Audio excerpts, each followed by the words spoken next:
Hello everyone, in today's video I'm going to show you how you can modify a Premiere Pro project via code.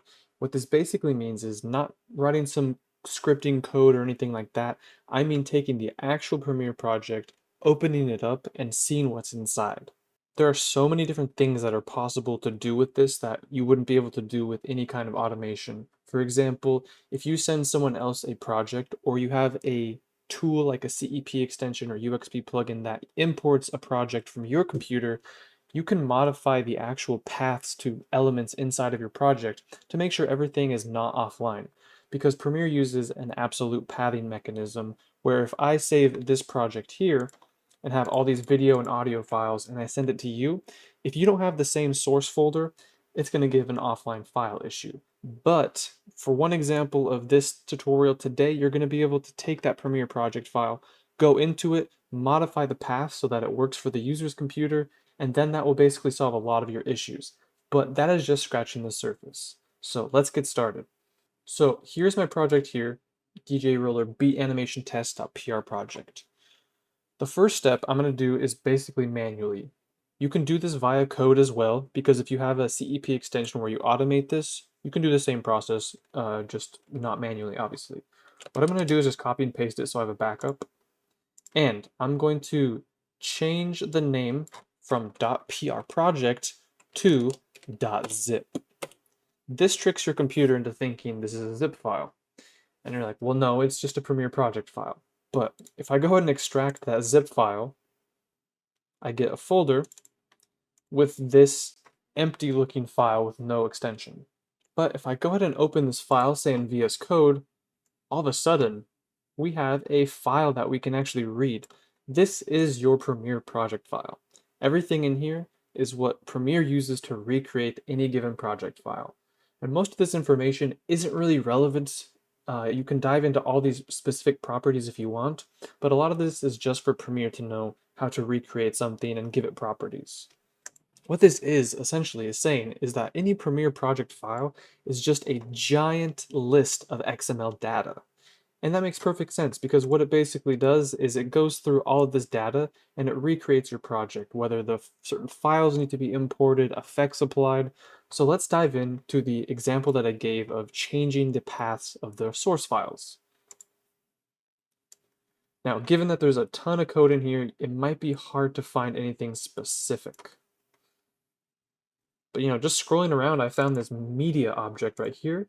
You can see it contains a video stream, a modification state, relative path, file path, title, all this kind of stuff. So in this case, if I took this Premiere file and I sent it to someone random that doesn't have the same exact computer as me, you can see based on the file paths, they need to have C, users, natel, videos, test videos, blah, blah, blah, or this relative path to reference these files.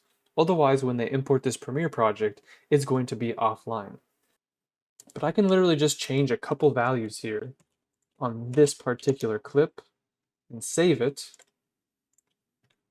I'll make a copy of this so we can still modify it, but I'll change this back to a prproj file.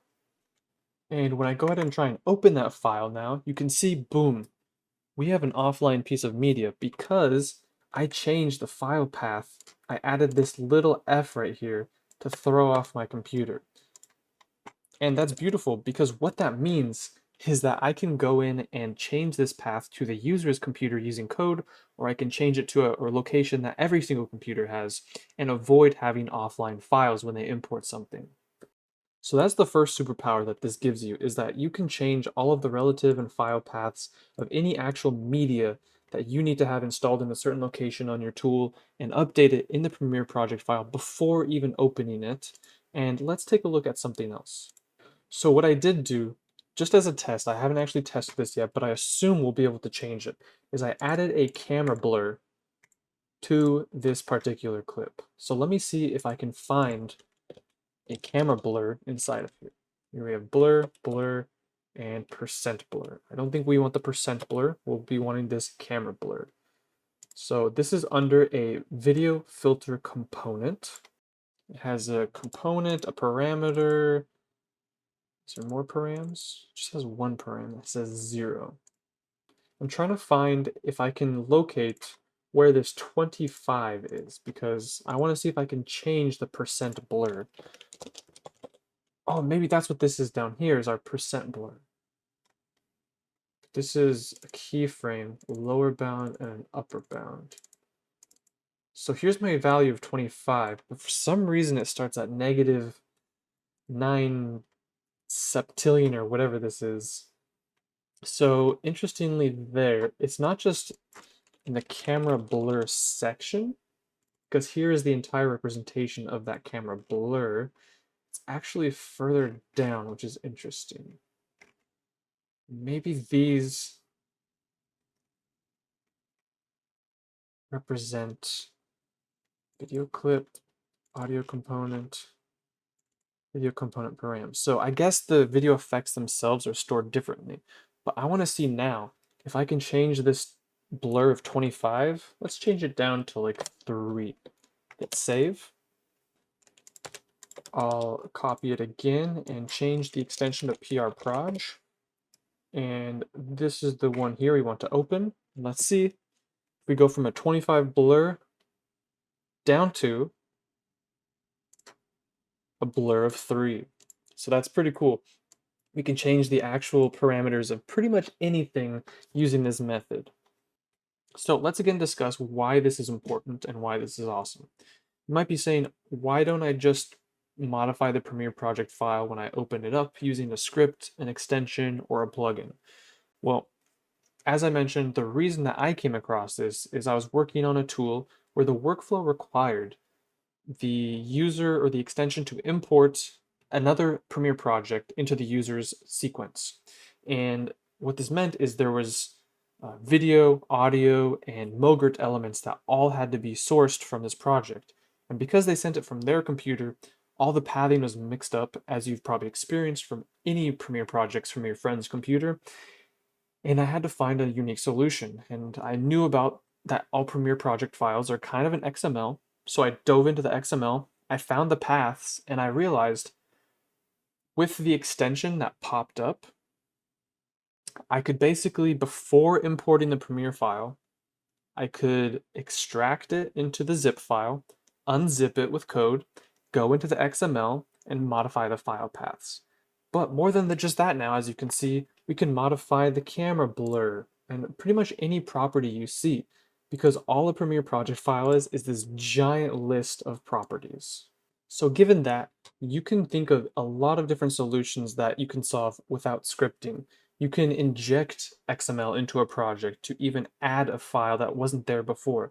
You can pretty much do anything that scripting could do plus more. And the beauty of it is you can do all of this during or before you import the item, because with an extension or a script, you can run a whole bunch of processes and then modify it and save it. And what I like to do is essentially when the user installs an extension that uses this process, the very first time they run the extension that imports the Premiere project file that needs to be modified, I just do one modification, save it as a new file, and the extension references that so that all of the paths to the audio, the video, and the Mogurts are all ready to go. So now it's up to you. Try this out yourself, dive into this XML file, and see what cool things you can modify. If you find anything revolutionary that we could never do before, put it down in the comments down below. In fact, I may have a few insights of how some really cool real-world plugins work that seem to do impossible things using masks and keyframes, and it has to do with this, is you can make modifications to things that aren't supported via scripting inside of here. So thank you guys for watching. I hope you enjoyed this video. If you did, hit the thumbs up button, subscribe down below, leave any video suggestions, and if you want to see a video of how to do this all via code, leave that down below, and as well, I'll make a quick tip tutorial about it. Thanks for watching, and we'll see you next time.